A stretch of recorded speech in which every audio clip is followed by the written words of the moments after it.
What's up, sunshine? Happy Friday. The weekend is upon us. Spring has sprung. March Madness tipped off. My goodness. Let's fuel our minds one more time before we kick this weekend off, right? I'm Coy Wire. Welcome to CNN 10, your 10 minutes of news. And we begin today in Peru, where a landmark court case is testing the global limits of climate justice. The lawsuit, brought by a Peruvian farmer against a German energy company, may soon answer the question of whether a corporation can be legally held accountable for past emissions contributing to climate change.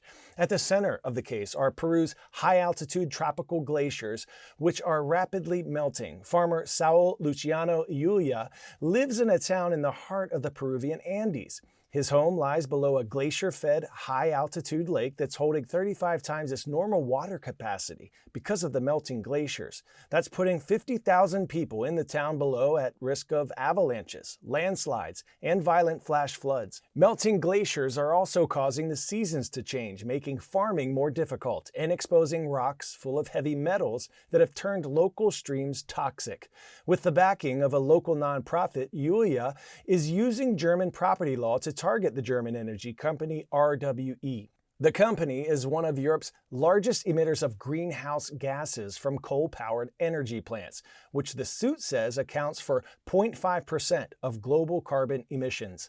The company has never operated in Peru and denies legal responsibility, arguing that climate change has many contributing factors and that climate issues should be resolved by government policies instead of lawsuits. Whatever the verdict, the case will set precedents for future climate change-related civil cases around the world. Our Nick Valencia shows us what's at stake in Peru as the case is heard in a German court.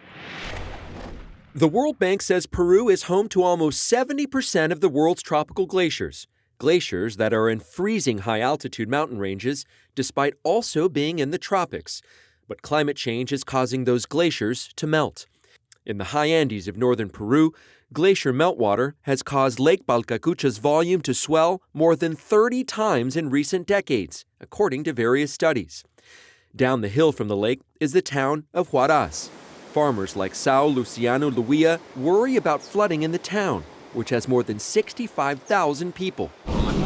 Luia is also the center of a landmark global case that will determine if companies can be legally held accountable for past emissions contributing to climate change. I am here to attend the court, Ham Court, because of the climate crisis in Huaraz. The mountains, the glaciers are melting, and that has caused risks to life, and I am here to ask for climate justice. Luia is suing the German energy firm RWE, which his lawyers say is responsible for 0.5% of global emissions. His lawyers are therefore demanding that RWE pay 0.5% of the cost of flood mitigation for the city.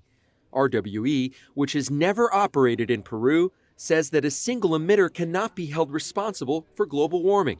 In a statement, RWE said, quote, "If such a claim were to exist under German law, it would also be possible to hold every motorist liable." The decade-long case is based on a section of the German Civil Law Code about property interference. It was dismissed by a lower court, but is now being appealed to a higher court in Hamm, Germany. The hearing started Monday and will at first determine whether the melting glaciers are raising the lake's water levels and whether this will pose a flood risk to Luia's home in the next 30 years. We didn't start out with a lot of hope, but now it's caused a lot of attention, and yes, it is a precedent. We have high hopes for this next hearing. Pop quiz hot shot. What NASA program plans to land the first woman and next man on the moon in the year 2027? Artemis, Apollo, Quest, or Juno? Answer is the Artemis program. It will send astronauts back to explore more of the lunar surface while evaluating hazards astronauts will face in true deep space ahead of planned crewed missions to Mars. Welcome back, welcome back. NASA astronauts Butch Wilmore and Sunny Williams are finally back home on Earth. The two astronauts spent more than 9 months in space after what was supposed to be a week-long mission went awry. They splashed down off the coast of Florida this week, ending their extended stay on the International Space Station. With them were two other Crew 9 mission members, NASA's Nick Hague and cosmonaut Alexander Gorbanov of Russia's Roscosmos Space Agency. Our Lee Waldman is here to tell us about their first moments back on Earth and shows us a special group that appeared to welcome them home.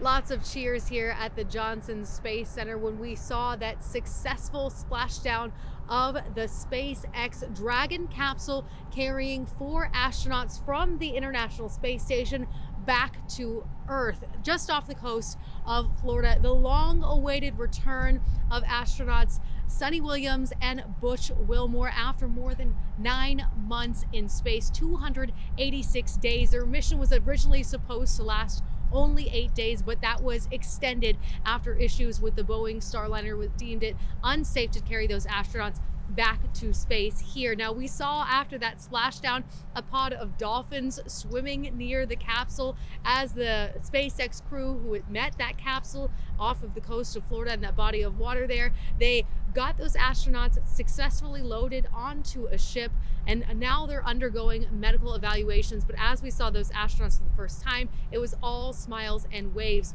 Once it's deemed that they are medically safe to fly from that ship to the Ellington field, they'll be reunited with their families before coming here to the Johnson Space Center to undergo further evaluations and further debriefs. It's all part of a normal routine for astronauts that have spent time in space and are now returning back here to Earth. It is a long journey for Sunny and Butch, much longer than anticipated, but finally coming to a successful end here. In Houston, I'm Lee Waldman.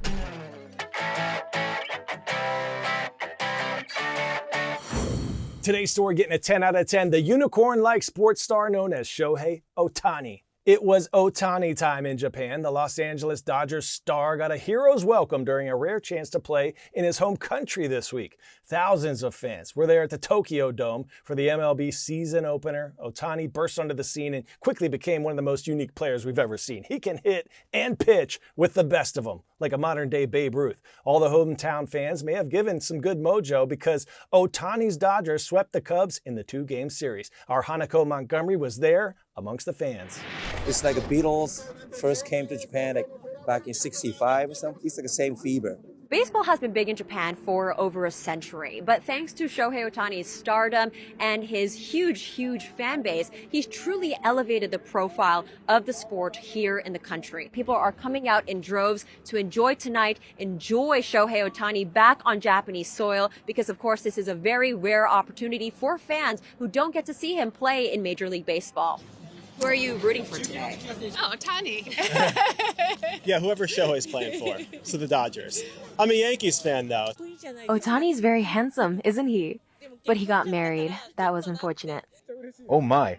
I'd be delighted if Ohtani ever sees me. I'm excited for us, but I'm excited for the Japanese people. National treasure, yeah. I like that. All right, for more Ohtani, live March Madness updates and more, you can head to cnn.com/sports. Arigatou gozaimasu, everyone. Before we go, shout out to Harris Hillman School in Nashville, Tennessee. And one dragon we're showing some extra love to, Miss Egger, nominated by the Nashville Predators as a Future Goals Most Valuable Teacher finalist. The program celebrates exceptional teachers nominated by NHL teams who use the game of hockey to teach and inspire. Well done and good luck, Miss Egger. Cue that Friday music nod air. Get your minds right, everyone. Remember that our thoughts have a major influence on the type of day we'll have. Those days determine how our weeks will go. Those weeks become the months that become the years that make up our lives. So think good thoughts. Make it a great day. You are more powerful than you know. I'm Coy. I'll see you next week right here on CNN 10.